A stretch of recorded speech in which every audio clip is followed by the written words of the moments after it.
your time. I really like this one. We like all of And these, don't we? We say love that about all of everything. these. I like this one actually, especially for right now with kids doing so much and the teacher's talking in the background and then the teacher's like, okay, go ahead, get started. And that's sort of this moment where our students key in and they're like, Yeah. Like, get started on what? I have no idea what my teacher's been saying for the last 40 minutes.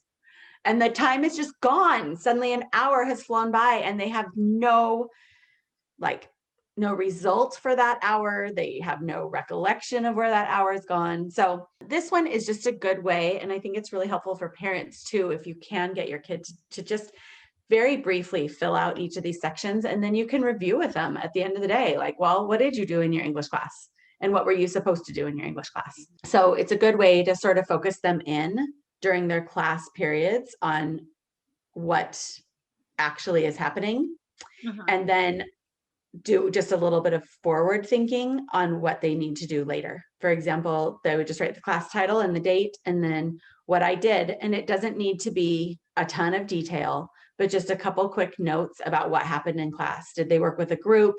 Did they have some sort of ongoing like bell ringer activity or something like that they were supposed to be doing?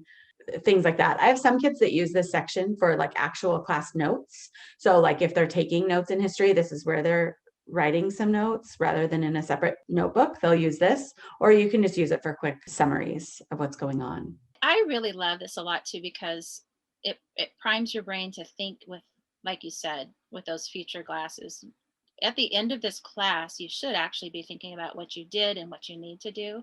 And I've seen some really cool, as coaches, we do see all of our student remote learning platforms, so we can see what teachers are putting out there and what they need to do, et cetera. Some of the teachers I found in high school are putting what we did, what you need to do, and where to find it, which is cool too, because That's that not so that they beautiful need when to they know do where to that. find it on here, but where to find it. Sometimes it's really hard to get through all the layers of getting to a specific homework Oh my gosh. assignment, Yes. right? Yeah. Yes. There's everything. And I know that's a huge frustration with parents. So communication is really key for that. And some teachers are putting it together in a nice little predictable and consistent location, which is awesome. Yes.